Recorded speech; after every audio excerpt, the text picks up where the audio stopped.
So I'm Jordan Lambeth with Lambeth Asphalt. We are here today in Greensboro off of Randleman Road at a Mavis Tire and Brakes. We are doing an upfit. This was an old service station, I think. But we're here redoing the parking lot. They've gotten a building redone. They've gone and put in a new shell, all new bay doors on this. And we're here trying to get some wedging done and then turn around and overlaying the entire parking lot just so they've got a brand new surface to open up with.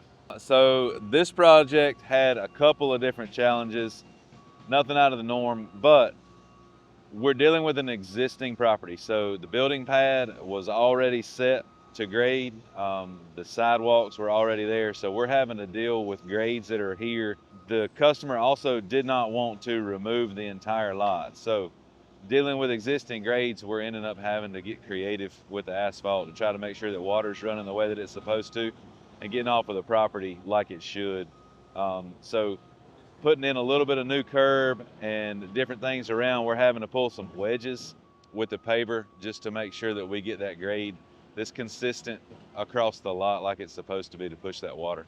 I really don't have any idea. There's a random grading contractor from Sanford called me and was like, hey, I've got a Mavis. Um, I don't know how they found us. I'm assuming it was word of mouth.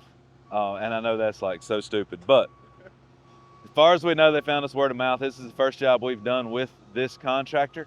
They've been really easy to work with. The deadlines have been, fairly easy to compromise with. So anyway, we look forward to hopefully doing some more of these with them throughout the state. They haven't opened the doors yet, but if we were here, during operating times, we'd have to get creative on keeping bay doors open and things like that to make sure that they were still running. But for us, with a company like Mavis, I'm sure they've probably got deadlines that they've got to meet for certain quotas within that company. So they've given us a deadline to have this done. We had to wait on grading contractors and plumbing contractors to get out of our way. They were running pipes across the lot.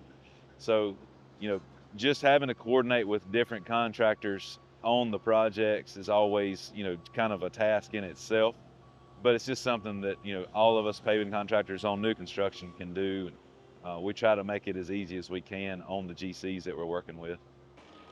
What we've got, we're just checking on some things while the crew's here. I came out this morning to check on some stuff.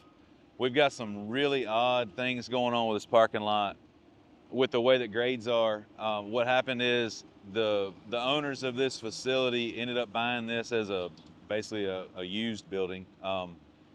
Once they got into working on it, they found quite a few more things that they weren't expecting. So their budget got blown way out of proportion, just like typically happens on any kind of construction job. You think you're going to pay one thing and it goes through the roof. But what happened is, so when we got here, of course, being the last people in, they were wanting to cut budgets. So instead of coming in here and ripping out this parking lot, they wanted to overlay.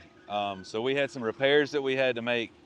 And you can see some different things up here where we tied into the concrete, but they didn't want to rip out everything on the lot. So we're dealt with a parking lot that needs to have water moved in a way that it wasn't before. So you can kind of see here, Doc's pulling some string lines right now. So we've got to pull some more wedging in this area to try to ensure that that water gets back from where this power box and Doc is back here all the way across down to this curb and gutter to then take it down to the storm drain. So we're having to get a little engineering on this one, which it's fun, it's time consuming, but it's kind of fun too when you get done with something and you see it rain on it and water runs the way it's supposed to. Kind of gives you that satisfaction that everything's gone right. But I wanted you guys to kind of see what we're doing just because this is what it entails being on some of these lots.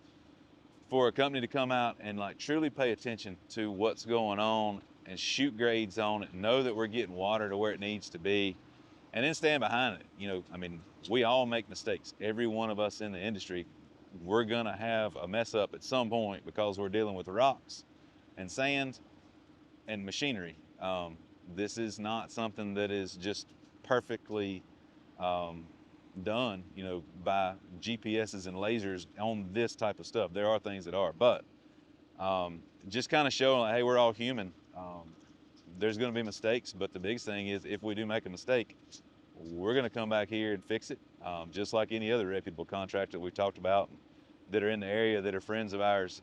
They're going to stand behind what they do and know that if something's wrong, we're going to be back to fix it, to make sure that if there is water standing on the parking lot, we get it out of there. So if it ices or snows in the wintertime and then it freezes up, what we don't want is a customer or a resident of an apartment complex or something falling on any kind of ice, doing anything to get hurt. So it's our responsibility to make sure that that's taken care of correctly.